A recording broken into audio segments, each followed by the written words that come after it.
disappointed, but in the multitude of counselor, they are established. Kapag walang payong, nabibigo ang plano, ngunit nagiging matatag ito sa maraming mabubuting tagapayo.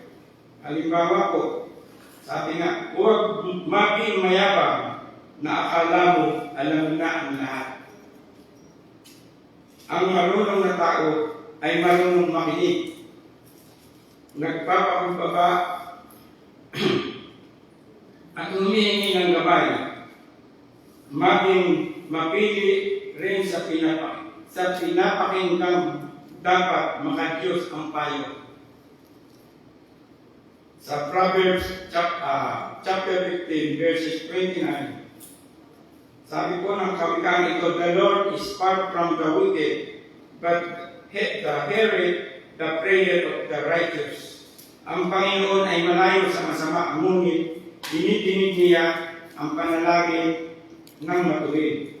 Sabi nga po, hindi lahat ng panalangin ay kinalulugdan ng Diyos. Ang buhay na puno ng paghihimagsik, kasalanan, at katigasan ng puso, at hadlang pakikipag-ugnayan, ay hadlang sa pakikipag-ugnayan sa Diyos. Ngunit ang nagsisisi at lumalapit ng tapat ay kanyang pinakikinggan. Sa Proverbs 15 verse 33, the fear of the Lord is the instruction of wisdom, and before honor is humility. Ang pagkatakot sa Panginoon ay tulo ng karunungan, at bago ang karangalan ay pagpapaunduan. Sinasabi po sa kawikaan na ito sa verse 33, ang simula ng tunay na karunungan ay paggalang at pagsunod sa Diyos. At bago ka itaas ng Diyos, tutulungan ka muna niyang magpakumbaba. Ang taong mapagmataas ay ibababa, ngunit ang mapagpakumbaba ay itataas ng Panginoon. Glory to God po. Balik po tayo sa the wisdom of God in daily life.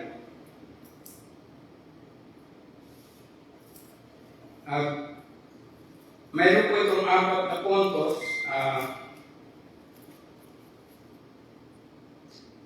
The wisdom of God teaches us how to speak.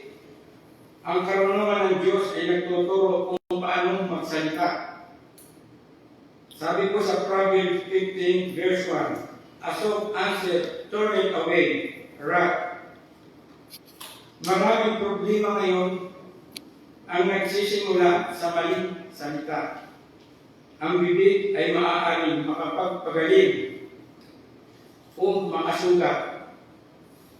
Ang isang galit na salita ay maaaring makasira ng relasyon. Ngunit ang mahinahong salita ay magdadala ng kapayapaan.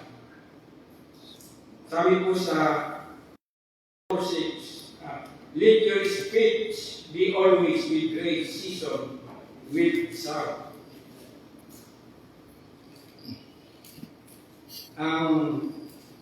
Pangalawang punto po dito sa wisdom of God teaches us how to live righteously.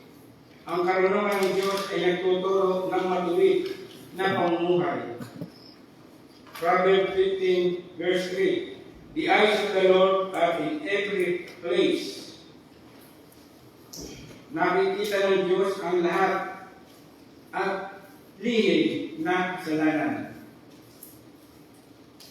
Tunay na motibo at ating pamumuhay, maaaring maitago natin sa tao ang ating ginagawa pero hindi sa Diyos. Sabi po sa Peter 1, chapter 1, verse 16, be ye the holy, for I am holy. Ang wisdom ng Diyos ay nagtuturo umiiwas sa kasalanan. mamuhay ng banal, maging tapat at malinis. Ang tunay na marunong ay hindi lang magaling magsalita, matuwid din mamuhay. Point 3 po sa wisdom of God teaches us humility. Ang karunungan ng Diyos ay nagtuturo ng pagpapakumbaba. Before honor is humility. Proverbs 15:33. Ang mapagmataas ay kinakalaban ng Diyos. James 4:6. God resisted the proud but giveth grace unto the humble. Ang tao may wisdom, marunong tumanggap ng pagkakamali, marunong makinig, marunong magpasakop sa Diyos. Bago ka itaas ng Diyos, tuturuan ka muna niya magpakumbaba. Amen. Number 4 na punto po dito about the wisdom of God leads to true peace. Ang karunungan ng Diyos ay nagdadala ng tunay na kapayapaan sa ating puso. Sa Proverbs 15:16, bitter is little with the fear of the Lord, mind great treasure and trouble therewith. Hindi pera ang nagbibigay ng tunay na kasiyahan. Maaaring mayaman ngunit walang tulog, walang kapayapaan, walang kagalakan. Ngunit ang taong may Diyos ay may contentment kahit simple ang buhay. Sa 1 Timothy 6:6, the godliness with contentment is great gain.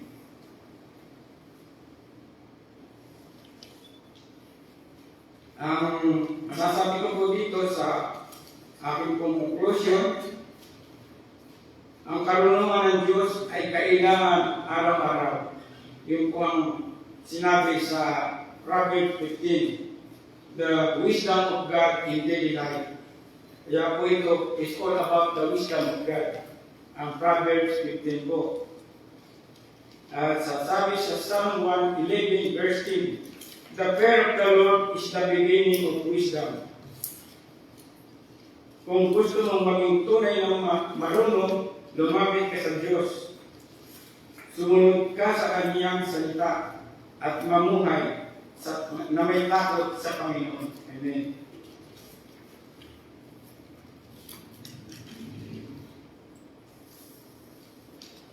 Kaya po, challenge po dito, mga kapatid, ang buhay mo ba ay pinamumunuan ng wisdom ng Diyos? Ito po ang tanong. Ang pamumuhay mo ba ay kalugod-lugod sa Panginoon?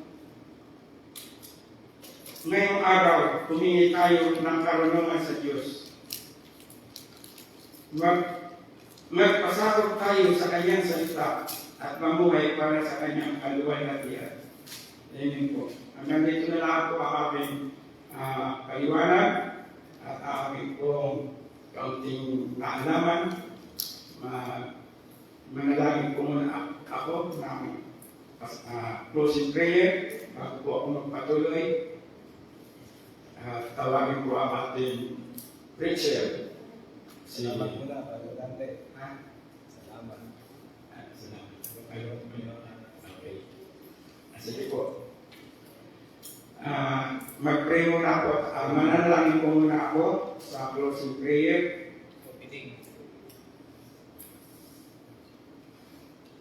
Bago po ako tumawag ng magpapasalamat, magbibigay ng libre verse.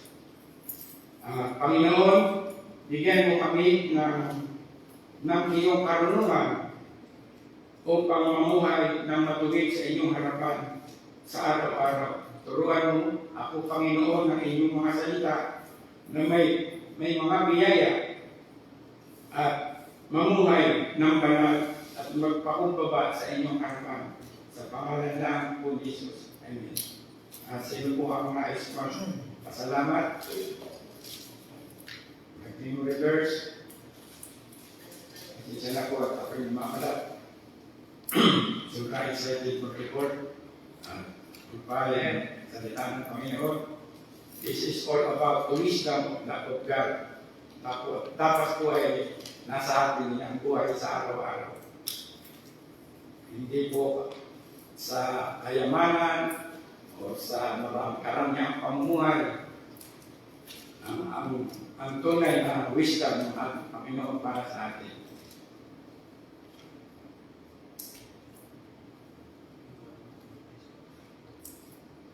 Sino po ang nais magpasalamat? Si Brother Tim. Pasalamat ako pala natin. Okay.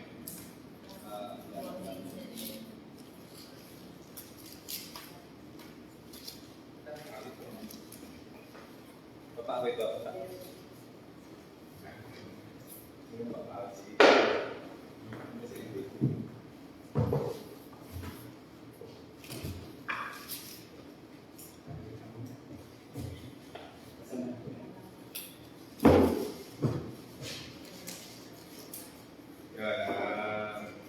I thank the Lord po dahil sa araw na to, prayer meeting. Kanina po hindi namin nabuksan yung pintuan kasi hindi po namin kabisado yung pag-open po ng susi. Ayan, so I thank the Lord po sa lahat, mas lalo na yung salvation, yung kumbaga wala naman pong gagawa sa atin nung ginawa ni Jesus Christ. At wala rin namang magulang na magbibigay ng kanyang anak para sa kasalanan ng ibang tao. Ibasahin ko lang po yung naging blessing po sa akin sa Proverbs 15.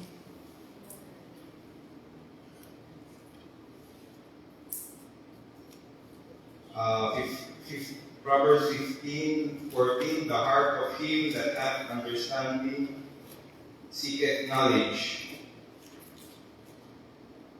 but the mouth of fools giveth on foolishness. Ngayon po, sa Tagalog po yung puso po ng naiintindihan na yung salita ng Diyos, mas hinahanap niya yung mas pagkaintindi at mas marami siyang malaman tungkol sa Panginoon sa salita niya. But the mouth of fools giveth only foolishness. Yun po, yung mga hindi po binibigyan ng halaga yung salita ng Diyos ay ang iniintindi po nila ay yung mga earthly things. Yan. Tapos dito po sa 15, all the days of the afflicted are evil, but he that is of a merry heart hath a continual feast. So ito po yung but he that is of a merry heart hath a continual feast. So ito po yung, di ba sa Merry Christmas po, di ba Merry Christmas, dito naman po, merry heart. And meron po siyang continual feast. Yan. So, hindi po siya nagbabase dun sa dami ng kasama niya. Hindi po siya nagbabase dun sa kapaligiran niya. Nagbabase po yung merry heart dahil may understanding na po siya sa Word of God. Verse 16, better is little with the fear of the Lord than great treasure and trouble therewith. Yan. So, sa Tagalog po, mas mabuti yung merong konti, pero may takot sa Diyos. Yeah, may fear of the Lord. Kaya isa daw po dun sa mga millionaires, yan, then great treasures, kaya kasi po magkaroon ng maraming pera, and meron naman yung trouble therewith. Yan po. So, kakanta po ako.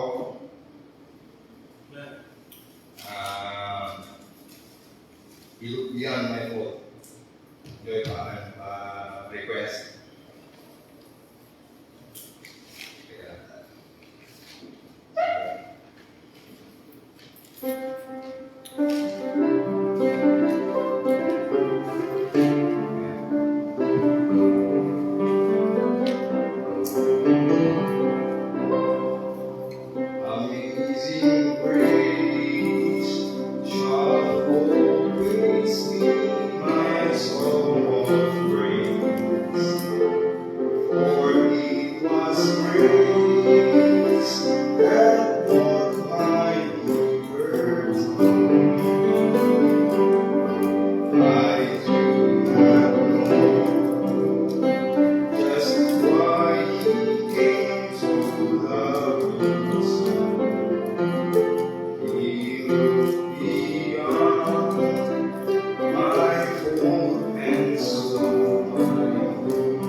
I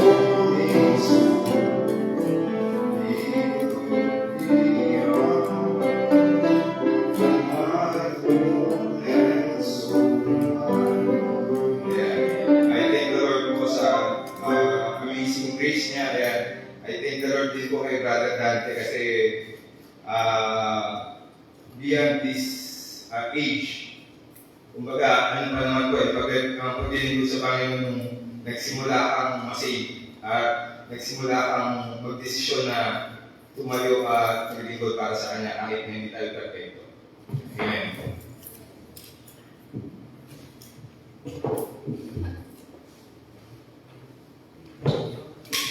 Maraming salamat po, Brother Jim, sa iyong mga patuto, sa iyong pag-awit para sa Panginoon.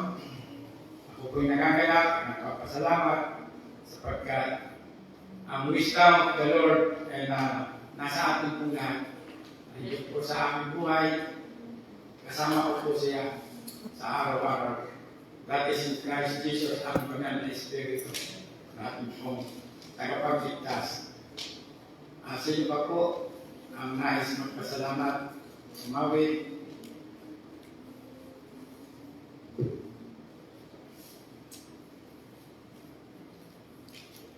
Masarap umawit sa harap ng ating Panginoon.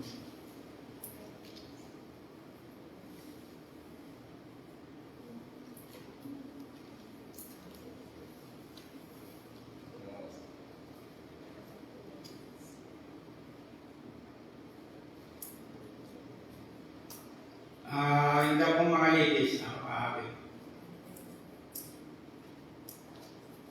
Jesus.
muli kasama po muli tayo sa bahay. At salamat sa Panginoon sa higit sa lahat sa bibigay kasi ng kanyang pinagdaloob sa bangsa sa atin na talagang tunay na sapat na ginawa ng Panginoon na save by grace, by faith. At salamat sa Panginoon sa patuloy na pag-iingat sa araw-araw. Marami pong simula ng last week hanggang ngayon. Salamat sa biyaya niya, mercy and grace ng Panginoon, sa strength, sa wisdom, sa araw-araw na ginagawa ng bangsa sa atin, binibigay na lakas sa katanungan at lahat na tuwisyon ng Panginoon. Dahil niya sa lahat ng pagkakataon, lalo na nakaka-relate yung mga driver na katulad ko na every time na nakaka-home base na sa bahay ay salamat Panginoon sa pag-iinan niyo. Hindi mo na nagdadrive sa kalsada na kumbaga hindi natin hawak yung pangyayari sa kalsada na every time na nagdadrive niyo. Salamat sa Panginoon. Patuloy na biyaya niya na nag-iingat sa bangsa sa atin. Kakanta lang po kami, bigay lang po kami ng song sa Panginoon.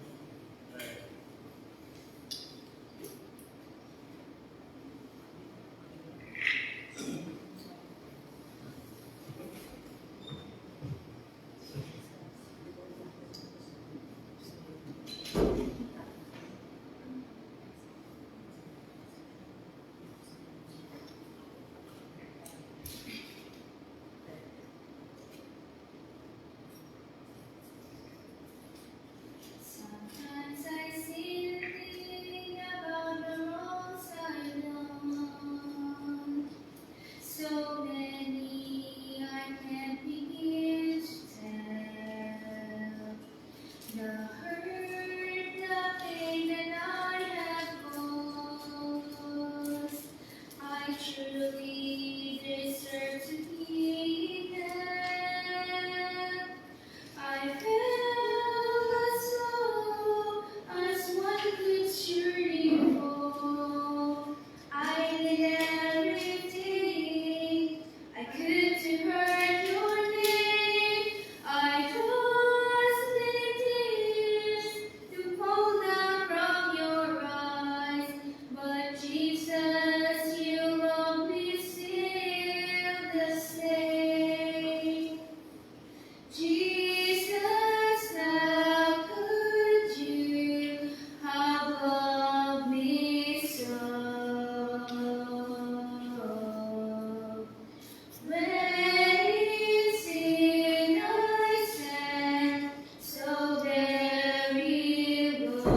salamat po sa Heron family, sa inyo pong pag-awit sa Panginoon. At salamat din, Panginoon, sapagkat kami po ay kasama na ninyo at kayo kasama namin bilang isang ligtas. And sa gabi ito, salamat po sa Ebanghelyo ng kaligtasan. That is in Christ Jesus. Believe in the Lord Jesus Christ, thou shalt be saved. Sila lamang po ang ating paniwalaan at wala nang iba. At sa pagtatapos po ng ating maiksin pananuntunan, ay nais ko po anyayahan ang ating pong magsasalita para po sa another preaching or para sa pangangaral ng ating Panginoon, si Brother Ray Rolico. Thank you, Brother Dante. Kala ako, tinapos mo na eh. Nag-closing ka na eh. Po, magandang gabi po sa ating lahat. Salamat po sa Panginoon na kahit po tayo ay konti lang, ay narito po tayo upang magpuri, salamat. Dalangin po natin na yung mga hindi po nakarating, sana po ay sila ay nakakakinig ng live sa oras na ito. Okay, sa ating pong pag-uumpisa, inaaniya ko po ang lahat na magsitayo.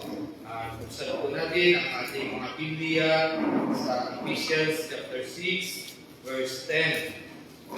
Basahin po natin ng sabay-sabay. Ephesians chapter 6, verse 10.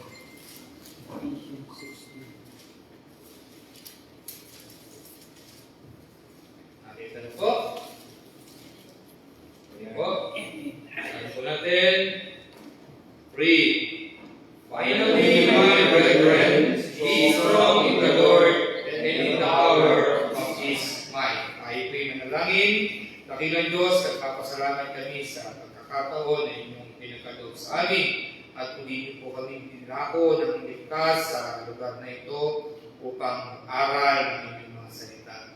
Dalangin namin, Ama, ang bawat isa, Panginoon, ihanda niyo ang puso't isipan sa pag-aaral ng inyong mga salita. Gamitin niyo, Ama, ang inyong lingkod upang mapaabot ng ayos ang mga salita niyo na dapat namin matutunan sa oras na ito. Dalangin din po namin, Ama, ang mga kapatid namin na hindi namin kasama ay bigyan po sila ng magandang signal, makapakinig po, Panginoon, kahit po sa live, at maging ang aming pastor na hindi po namin kasama sa oras na ito, dinadalangin po namin sila sa inyo, Panginoon.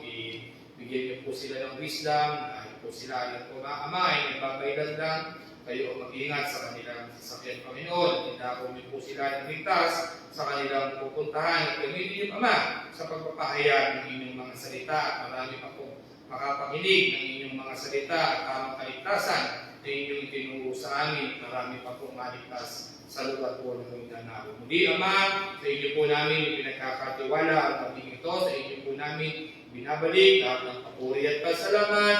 In Jesus' name we pray. Amen. Ay po ay pwede na pong maupo.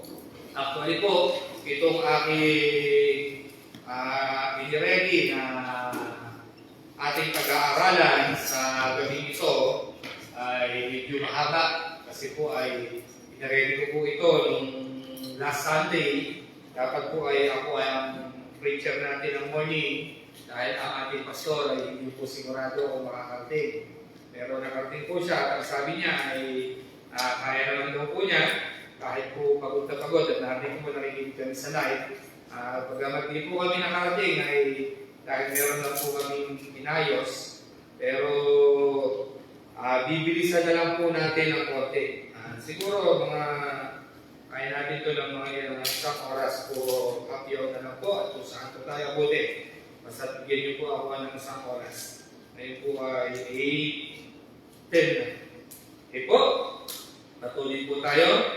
Ang sabi po roon sa ating text na binasa kanina, sa Ephesians chapter 6, verse 10, finally, my brethren, be strong in the Lord. Mga kapatid, sa panahon na to ay masasabi natin na parang tayo ay nabubuhay sa isang medyo mahirap na panahon. Bakit ko po nasabi na tayo nabubuhay sa isang mahirap na panahon? Hindi nyo ba napapansin? Ang gulo ng mundo natin po ngayon. Di ba? Ito lang sa bansa natin. Marami sa mga Pilipino o marami sa mga tao, minsan, parang masasabi natin na parang gano'n na ba? Normal na ba talaga ang kasalanan? Normal ba talaga ang na magkaroon ng pagsisinungaling? Normal na ba talaga na parang yung sa mga preaching na nakaraan na naririnig natin o nakakapanood na lang natin sa balita na normal na lang ba na okay lang na mayroong mga pamilya na sira-sira. Diba yung normal ba yun? Walay-walay. Diba? Yung mag-asawa, nagsasama lang ng ilang taon, nagkaroon ng anak na isa, lumipat, nag-iba na ng asawa. Pinabayaan na yung anak. Parang normal na ngayon, di ba? Normal na rin sa panahon ngayon na magdasal. Diba? Kung mapapansin natin, yung kaya para bang kung iintindihin natin, para bang napakahirap mabuhay. Yun na lang mga nangyayari sa bansa natin.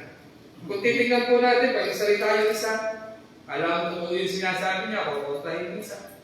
Pero ang labas, para bang wala namang totoo sa kanya. Diba?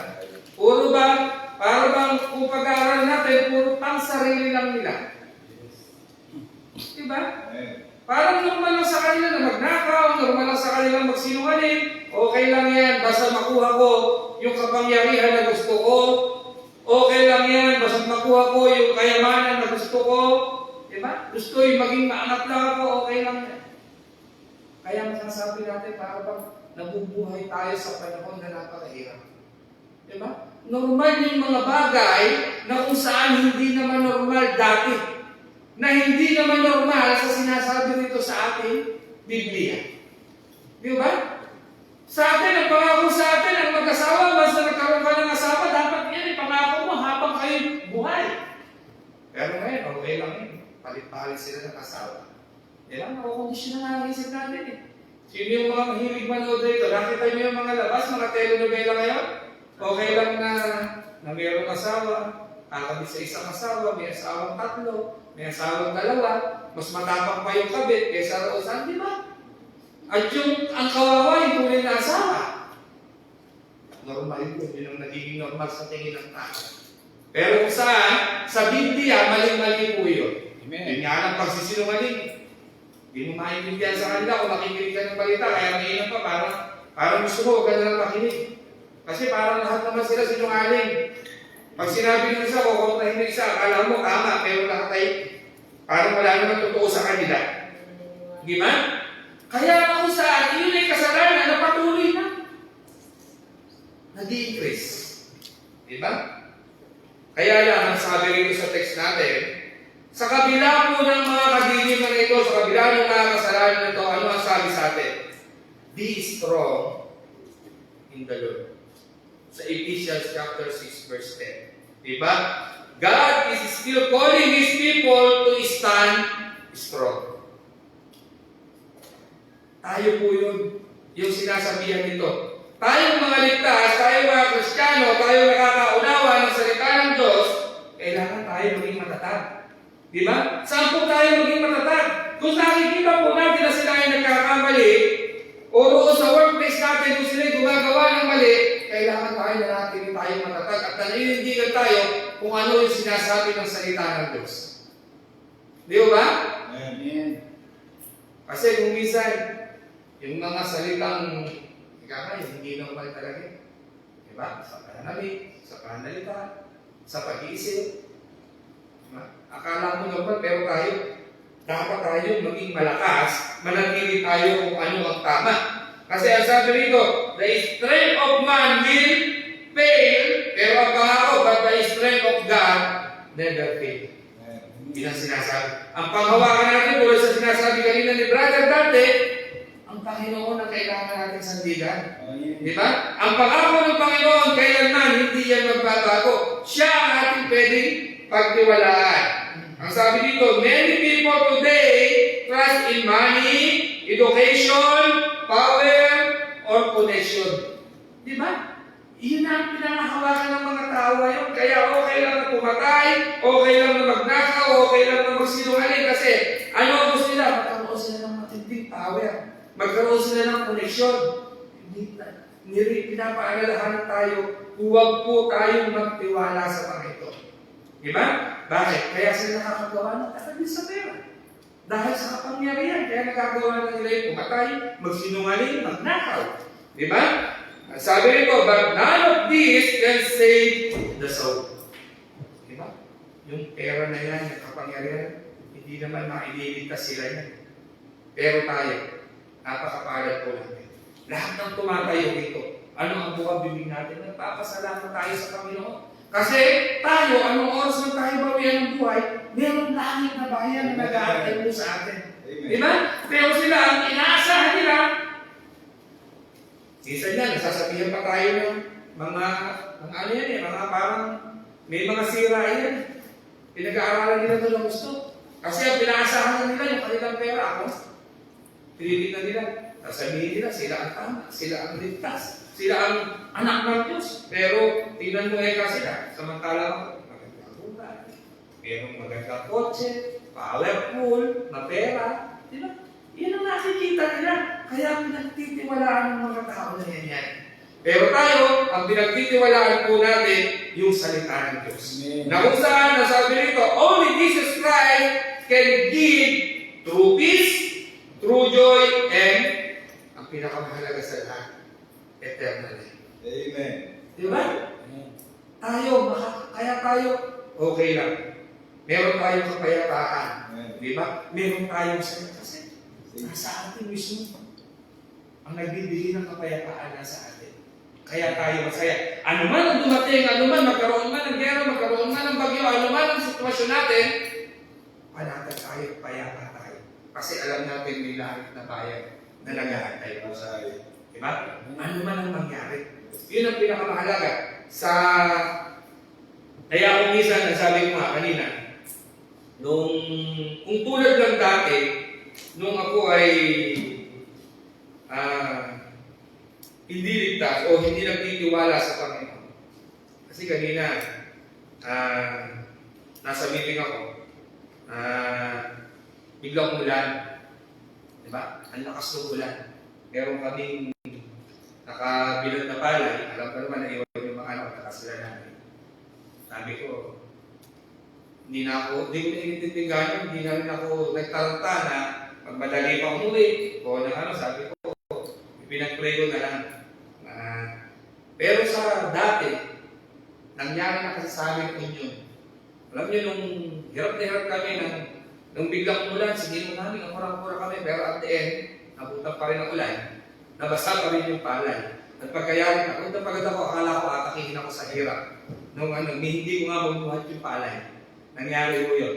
Pero kanina, sabi ko, nung umuulan, okay lang yan, meron namang pagkakataon bukas o sakaling abutan talaga, o doon may nagbibilan. Kasi iniisip ko, wala lang yun. Meron pa namang pagkakataon na hindi naman mawawala, ano pa rin yung palay kong nabasa. May pagkakataon pa rin. Kumbaga, yung nararamdaman ko dati at yung pangamba ko, yung problema kong tulad dati, ay hindi tulad ng ngayon na parang kalmado pa rin ako, okay lang yan. Diba? Para bang hindi ka kailangan mataranta, hindi ka kailangan mag-alala, hindi ka kailangan mag-apura. Baka mamaya pag nag-apura ka, pag uwi mo, ipapaging dahilan, sabi nga kanina ni Sister Den, pagka sa kalsada ka ay hindi mo alam ang sitwasyon. Diba? Pwede ka, sabi ko, ipinag-pray ko na lang, meron naman ibang pagkakataon na mas maayos yun. Kaya sabi ko, salamat Panginoon at dumating ako ay okay naman. Kumbaga ay medyo basa lang pero hindi naman ganun kagrabe. Kaya ang sabi rito, kaya pinapaalalahanan tayo sa Psalms chapter 27 verse 1. Buksan po natin. Bakit hindi natin kailangan matalanta sa kahit anumang sitwasyon na meron po tayo? Ang sabi sa Psalms chapter 27 verse 1, kung may nakakita po ay makibasa. Psalms 27 verse 1, the Lord is my light and my salvation, who shall I fear? The Lord is the strength of my life, of whom shall I be afraid? Diba? Kanino po ba tayo matatakot? Ano pa po ba ang dapat natin iparamba? Malinaw po dyan. The Lord is my light and my salvation. Who shall I fear? Pinapaalalahanan po tayo ng Panginoon. Tayo po ay tagumpay na. Diba? Wala na tayong dapat iparamba. Ano pa ba dapat natin ikatakot? Dahil ang Panginoon ay nasa atin na. Kaya, sa anuman daw po pagkakataon, ang sabi sa Psalms 46 verse 1. Sundan po natin. Psalms 46 verse 1. God is our ano? Okay. Psalms 6 verse 1. Psalms 46 verse 1. 6. 46 verse 1. God is our refuge and strength, a very present help in trouble. Tingnan nyo ano? Sino raw ang ating kanlungan? Sino ang ating lakas? Ang Panginoon. Diba? Kaya wala tayong dapat iparamba. Siya ang nagbibigay ng lakas sa atin. Kaya na, sinasabi po natin na ligtas tayo. Diba? Kaya siya ang ating lakas. Kaya lang, hindi naman kung sinabing ligtas ka, tulad ba ng masakal na parang bed of process? Yung bang smooth na ba ang buhay natin? Ano po yung nasa dulo ng verse? God is our refuge and strength, a very present help in trouble. Tama, katulong natin ng Panginoon. Pero sinabi ko wala ng problema. Sinasabi ko smooth na lahat. Hindi ho di ba? Kasi sa ano, meron pa rin. Ang sabi rito, the trouble is part of our life. Even Christians experience pain, sickness, disappointment, and trials.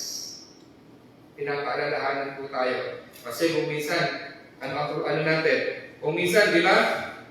Pray tayo ng pray, pero delay yung prayer natin. Hindi minsan agad yung pinagkakaloob. Di ba? Minsan, trabaho tayo ng trabaho, pero may problema pa rin. May pagkukulang pa rin. Di ba? Minsan, we help others but feel forgotten. Minsan, tumutulong ka, pero but the Bible never promised a trouble-free life. Instead, God promised His presence. Amen. Di ba? Meron pa rin. Meron pa rin minsan trouble, may problem pa rin, nakaka-experience pa rin tayo ng hirap. Pero ang pangako ng Panginoon, ano ang pangako? Kasama natin siya. Lagi po siya nandyan. Anytime, pwede natin po siyang takbuhan. Diba? Siya yung pwede natin pagkunan ng lakas. Hindi naman sinabing hanggang nandito ka, nung naligtas ka, parang napakadali ng buhay. Hindi naman. Diba? Kaya, tingnan niyo po si Job. Kung titignan po natin yung buhay ni Job, naging faithful siya. Pero, ano nangyari sa kanya? Nawala ang kanyang kayamanan. Diba? Nawala yung kanyang mga anak. Kahit yung kalusugan niya, nawala. Diba? Kahit yung kanyang mga kaibigan. Ganun naman kahit sa panahon natin ngayon. Subukan mo. Pagka meron kang karamihan, meron ka ng mga bagay na nandirito sa mundo, napakadami mong kaibigan. Pero pag nawala na yun, wala ka ng pera, wala ka ng power, wala ka na sa posisyon, pati kaibigan mo nawala. Ganun ang nangyari kay Job. Pero si Job ba sumuko? Hindi siya sumuko, di ba?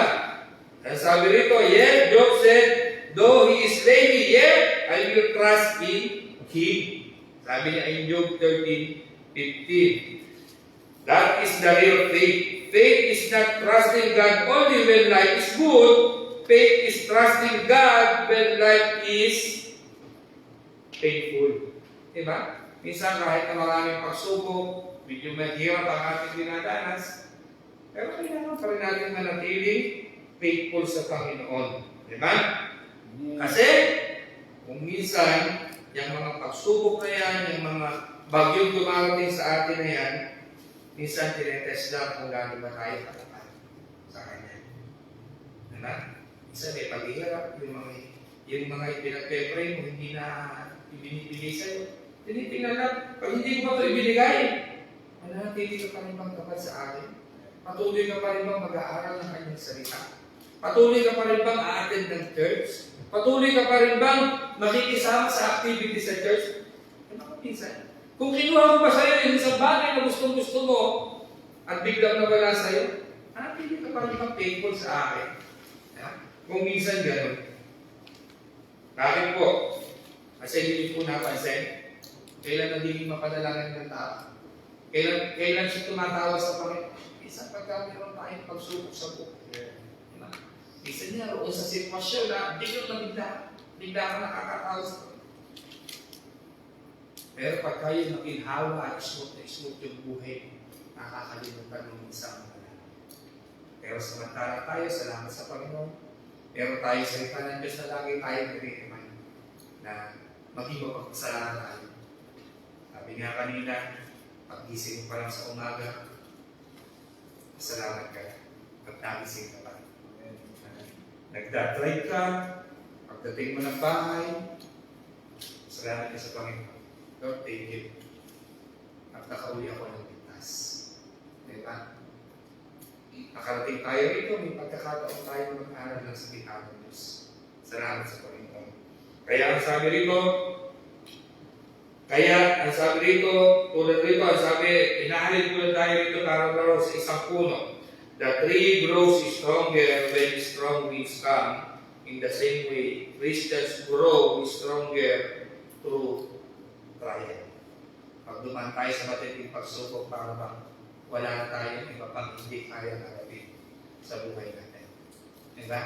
Tulad ng isang puno, kawayan. Nakita niyo yung kawayan. So, pag dumating ang malakas sa hangin, nagdalaw-dalaw na siya. Hindi lang nagdalaw na siya. At sana ganun din tayo. Kahit anumang trials ang dumating sa atin, magpatuloy tayo maging matatag. Diba? Kahit na mayroong pagsubok, huwag tayo titigil na manalangin. Huwag tayong titigil na magpatuloy at mag-serve sa Panginoon. Diba? At patuloy tayong maniwala na lagi natin kasama ang Panginoon. Diba? God is still working behind the scene. Ang sabi rito, ang sabi sa Romans chapter 8, verse 28, and we know that all things work together for good to them that love God. Romans 8:20. Tandaan po natin, wala pong nangyayari sa buhay natin na hindi kalooban ng Panginoon. Diba?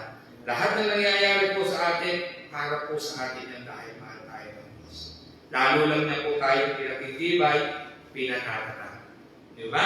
Kasi po, kung pa tayo ay magiging mahina at hahayaan natin ang kasalanan at pumasok sa atin at matukso tayo, ano ang sabi? Yung reminder sa atin. Ito, lagi ko itong ginagamit pagka nag-ano ko eh. Pag nag-share ako ng salvation, dito ako nag-uumpisa eh. Diba, lagi ako nag-ano ito, yung Romans 6:23, for the wages of sin is death, but the gift of God is eternal life through Christ our Lord. Diba? Tandaan po natin. Kaya po nawala, kaya po pumasok ang kasalanan, dahil po kay Eva at Adam, pumasok ang kasalanan, kaya tayo nahiwalay sa Panginoon. Kaya huwag po natin, ganun po katindi ang kasalanan. Huwag natin pong hayaan na tayo ay makasama rin po sa mga bagay na sabi ko kanina ay para ba nakakatakot na. Na normal na yung pagsisinungaling, di ba? Normal na yung immorality, normal na yung bang kung minsan, kaya nagkakagulo sila eh. Pagka may nagawa,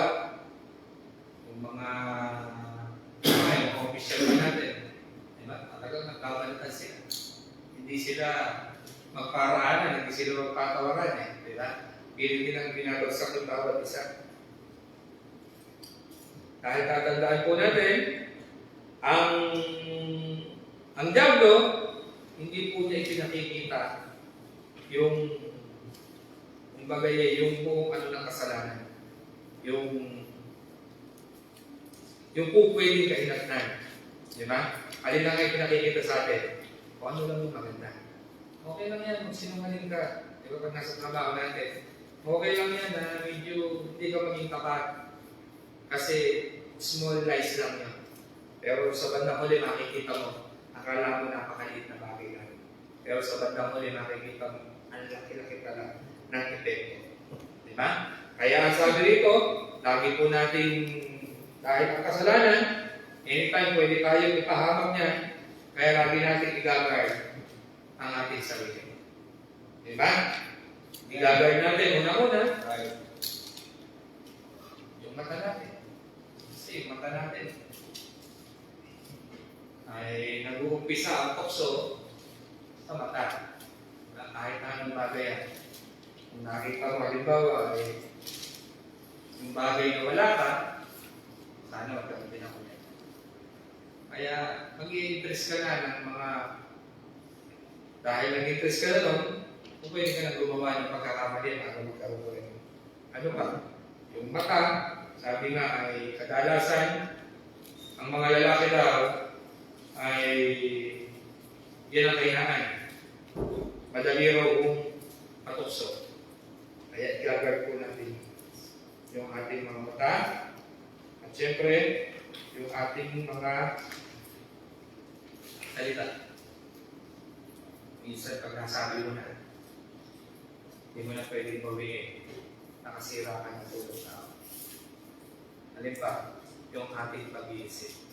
Kailangan lagi natin nire-review yung ating salita, yung ating iniisip, at para lagi tayong nare-remind sa ating mga ano, lagi tayong nagbabasa ng salita ng Diyos. At, syempre, i-guard din daw natin yung ating relationship. Dahil ang kasalanan ay pwede tayong ikahamot niya. Ang sabi rito, God is holy, and God calls His people to live holy lives. 1 Peter chapter 1 verse 16, be ye holy, for I am holy. Repentance is not only feeling sorry, repentance means turning away from sin and turning toward God. Diba? Kaya ang ating Panginoon po ay banal, kaya kailangan tayo ay maging banal din. Kung kinay natin na meron po tayong Kristo at lagi natin kasama, hindi naman natin sinasabi na magiging perfect, pero dapat tayo ay talagang ginagawa natin kung ano yung tama. Ito yung ibang nakikita nung yung iba kaya sinasabi although ginagawa natin ito, hindi, alam natin kasi tayo ay likas na. Gagawin natin ito dahil sa pag-ibig ng Panginoon. Diba? Hindi natin ginagawa ang pagiging banal para iligtas natin ang sarili natin dahil hindi naman natin kaya iligtas ang ating sarili. Dahil po tayo iligtas na, kaya kailangan gawin natin pagkakabanal tayo. Iwasan natin, sabi ko kanina, i-remind natin, i-guard natin ang ating mata, ang ating salita, ang ating iniisip, ang ating mga salitang bibig lalabas sa ating bibig, at saka siyempre makikisama rin natin sa ating kapwa. Diba? Kung sinasabi natin na tayo ay ligtas na, tayo ay kilala natin ang Panginoon, dapat tayo ay isang halimbawa. Diba? Yung relationship din natin, tinitingnan natin sa kapwa natin. Kaya ligtas siya, kaya hindi ligtas, kailangan maging patotoo mismo yung ating buhay kung paano natin sila pakikisamahan ng Panginoon. Dahil hindi dapat na nakikita sa atin, dahil dapat tayo ay maging banal, dahil banal ang nandito sa atin. Dahil tatandaan po natin, ang ating Diyos ay banal at hindi po biro ang ipinambayad po sa atin, ang ipinagtubos po sa atin. Diba? Ang sabi rito sa Romans chapter 5 verse 8, but God commanded His love toward us in that while we yet sinners, Christ died for us. Diba? Kaya tayo nagpapakabanal. Dahil po ano ang ino?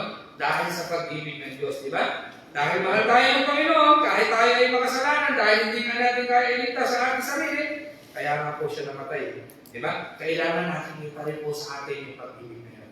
Handa tayo magsakripisyo. Di ba? Handa tayo na karabang di ba kung minsan yung ugali kasi natin pagka karabang namamaliit ka, hindi mo matanggap sa sarili mo. Ganito lang kayo sa akin kung ano ito eh. Diba? Hindi tulad ng Panginoon. Ang kalagayan ng Panginoon, nasa langit siya. Pero ang ginawa niya bumaba, diba? Para tumusin tayo. Yun yung pag-ibig niya. Diba? Dahil hindi natin kaya nito sa sarili, nagkakabata siya ng gusto. Diba? Tanggap niya kahit na siya ay pinagtatadya ka. Diba? Kung ano-anong ipinahamo sa krus, pinahirapan. Pero tayo kung minsan, pag medyo na-reject na tayo ng konti, eh, yung bang ego. Kahit hindi ka na mapakali.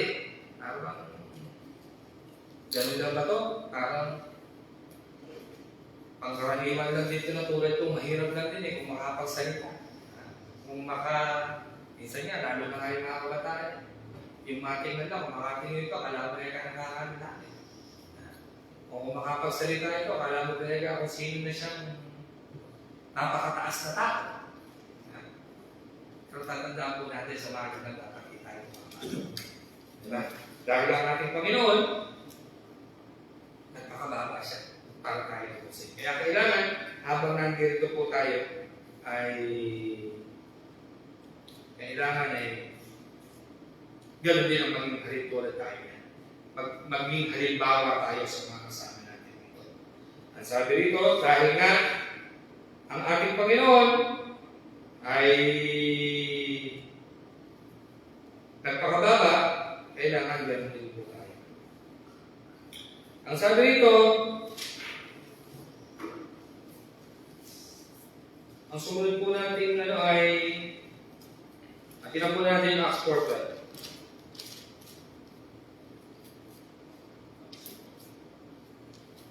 Ang ating po Panginoon, nire-remind po tayo sa Acts chapter 4, verse 12.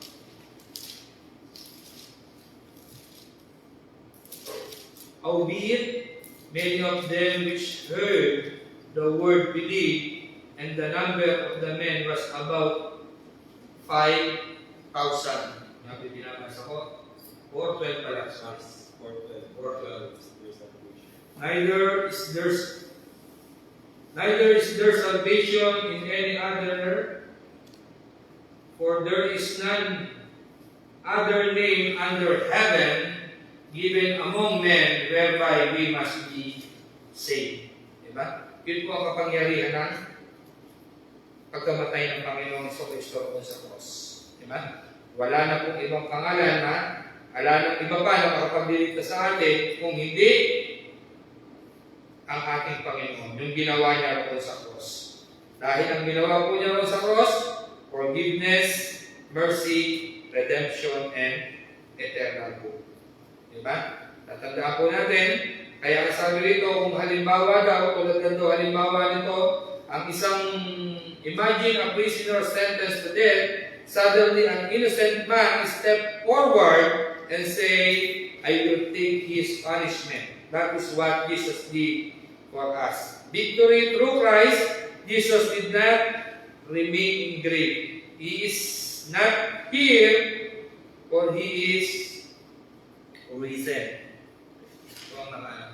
Because He lived, we have hope, we have forgiveness, we have eternal life. Kaya meron po tayong kasiguraduhan. At dahil po tayo mayroong kasiguraduhan, kailangan meron tayong maging halimbawa po tayo at maging katulad tayo ng Panginoong Kristo na maging mapagpatawad rin at i-share po natin yung salita ng Diyos na ating natutunan dito.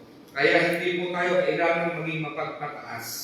Dahil po, ang pagiging faithful po sa Panginoon, kung sinasabi natin na tayo ay ligtas at tayo ay banal, kailangan tayo po ay maging faithful po sa Panginoon. Maging faithful tayo sa church, sa ministry, sa ating daily living, sa ating prayer. Ito po ang paalala po sa atin. 1 Corinthians chapter 4 verse 2, moreover, it is required in his stewards that a man be found faithful. Diba? Kaya habang nandito po tayo, maging faithful tayo. God is not only looking for talented people, God is looking for faithful people. Pag sinabi po faithful, ibig sabihin, faithful tayo lagi. Hindi lang yung sa pananalangin. Sino po ito yung paggising pa lang sa umaga, na nagpapasalamat na. Diba? Hindi yung parang busy-busy tayo palagi.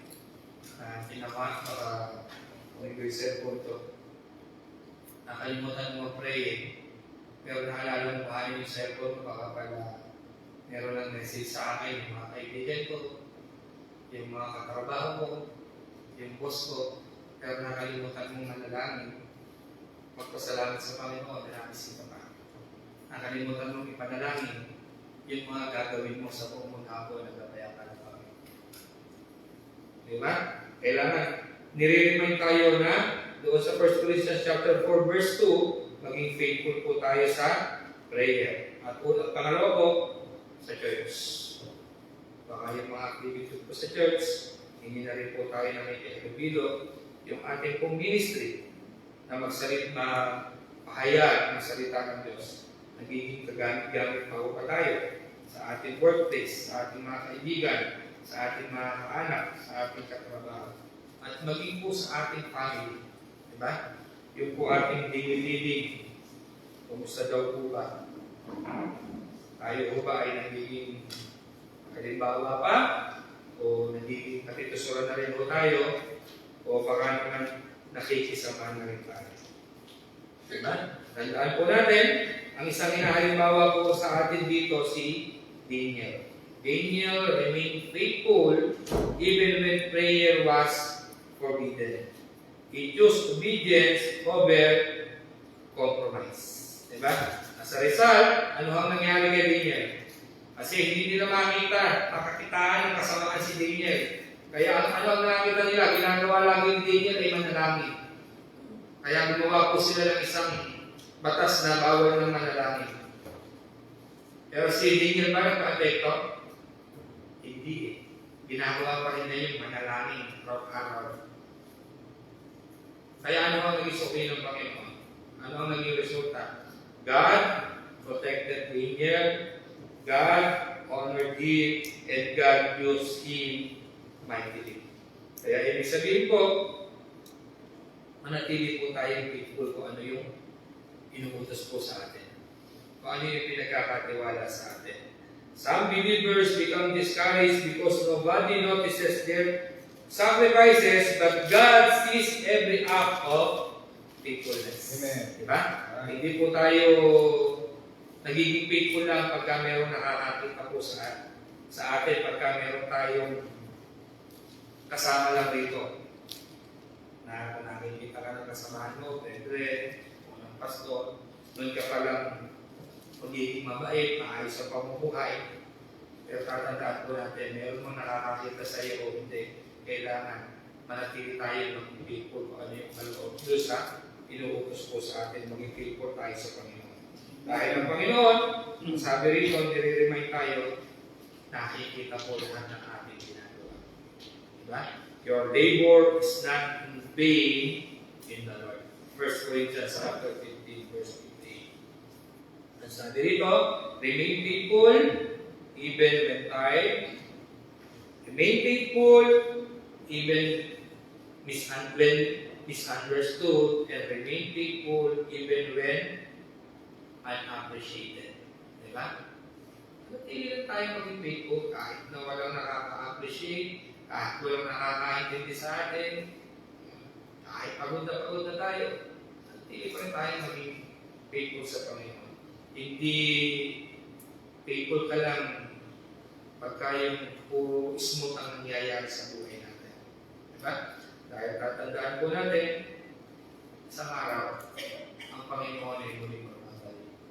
Diba? Yung ating paghihirap, yung sakit natin, ay makapalitan ka dyan ng kagagawa. Tandaan po natin ang sabi sa Revelation chapter 22, verse 12, and behold, I come quickly. Diba? Nire-remind tayo. Na kung saan, ang ating Panginoon ay muling magbabalik. Para yung ating paghihirap ay, sabi nga, itas na tayo, alam natin kung tayo na, pero tandaan po natin, meron po tayong, sabi rito ay, meron tayong regalo. Diba? Yung mga gawa natin ay pabayaran ng Panginoon. Papunta tayo ng langit, meron tayong mga bagay na yung exact word nito, babayaran ng Panginoon, meron tayong reward. Yung reward natin, habang nandito po tayo, baka mamaya pagdating mo ron, punta ka nga ng langit, at pag tinanong ka ng Panginoon, ano ba ang mga nagawa mo? Meron ka man lang bang na-share, meron ka man lang bang nadala sa Panginoon, naging mapanalangin ka ba? Diba? At wala ang nadala sa Panginoon. Wala po tayo. Pagkamat tayo pupunta ng langit, hindi natin alam ano ba ang pagdating natin doon ay magkakawa ba tayo. Kasi nung nandito ka, naging faithful ka sa Panginoon. Kung hindi ka naging faithful, hindi problema natin. Baka wala kang reward pagdating doon. At doon ay mag-iiyak ka, bakit pa ito ang mga pinagagawa ko? Bakit pa ako naging busy sa mga bagay na hindi makalangit? Mga bagay na puro pang dito lang. Kasi kung pag-aaralan po natin, nandito na talaga tayo sa ulit araw. Diba? Yung mga bagay na hindi natin nararanasan dati, yung mga matitinding kalamidad, diba? Yung mga lindol. Pero alam natin na alam mo nakakaalam ko kailan talaga ang eksaktong pagparito ng Panginoon. Pero ang sabi rito, nire-remind tayo na ang Panginoon ay muli magbabalik para tayo po. At sa oras na yun, ano ba ang masasabi natin? Ano ba ang pagtinang tayo kung ano ba ang nagawa natin ay meron ba tayo mga masasabi na nagawa natin habang tayo po ay nandito. Diba? No one knows the exact day or hour ng pagparito ng Panginoon. Kaya sabi sa Matthew 24 verse 44, therefore be also ready. Diba? Alam ko, ready tayo lahat.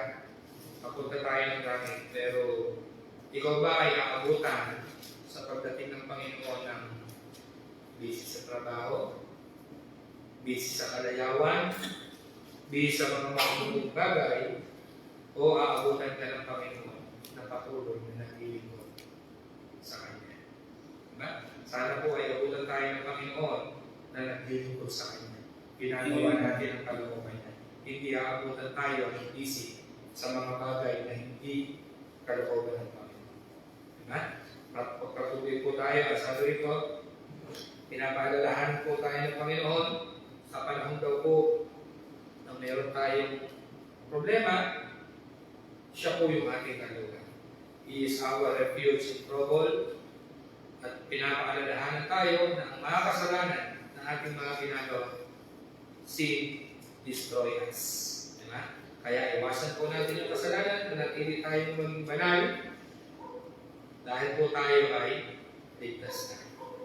Dahil po sa ginawa ng Panginoon sa Kristo. Kaya manatili po tayo sa kanya na maging faithful sa Panginoon, at ang ating Panginoon ang sigurado, ang Panginoon ay muli magbabalik po pag tayo po ay kuhanin. Diba? Ang question dito, baka mamaya, yung palang kaligtasan ay hindi ka pala nakakasigurado kung ligtas ka ba talaga. Diba? Yun ang problema po natin. Kaya kung meron man pong nakakakinig, kahit online po o nandito, kung hindi ka pa po sigurado sa kaligtasan, yun ang kailangan mong sigurado. At ang another tanong, tayo po ba ay nabubuhay para sa Panginoon? At ready raw po ba tayo spiritually anytime na dumating ang Panginoon. Life is short, pero eternity is forever. Tandaan po natin. Hebrews chapter 3, verse 15, Today, if you will hear His voice, harden not your hearts. Tandaan po natin. Okay po, nandiyan po lahat ay tumayo. Tapos sa ating pagtatapos, tayo po ay manalangin. Okay po, maraming po tayo. Kapila Diyos, papasalamat po kami sa pagkakataon na inyong pinagkaloob sa amin upang pagkakaralan ng mga salita. Maraming salamat Ama sa mga reminders na aming napag-aaralan sa inyong mga salita. Maraming salamat Ama na kami nyo kami pinagkalalahanan na sa kahit na anumang sitwasyon namin na habang nandito kami ay kayo ang aming sandigan, kayo ang aming kalungan, kayo ang nagbibigay ng lakas po sa amin. Maraming salamat Ama. Dalangin namin Ama na bigyan niyo po kami ng lakas habang kami ay nandito. Maraming salamat Ama. Kayo na po ang namatay, nililig, at nabuhay na mabuti para sa amin kasalanan. Maraming salamat Ama at kami ay iligtas. Salamat po namin Ama.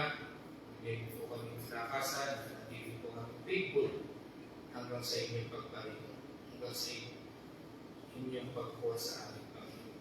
Maraming salamat Ama sa mga pangako nyo na isang araw kami ay inyong pupuhanan dito na kung saan ay lahat ng paghihirap namin ay masusuklihan.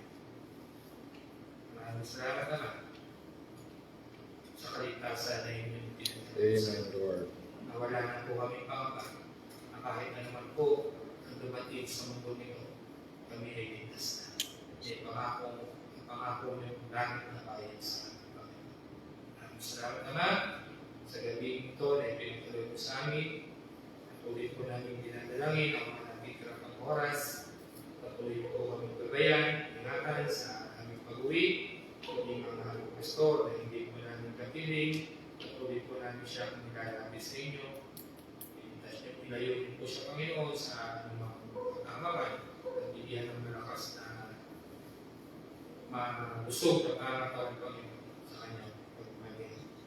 At gamitin niya Ama sa dahol ng Mindanao upang marami pa pong mabot ng inyong mga salita. Magiging mga kapatid po namin na hindi namin kasama sa oras na ito, tuloy po namin silang nilalapit sa inyo.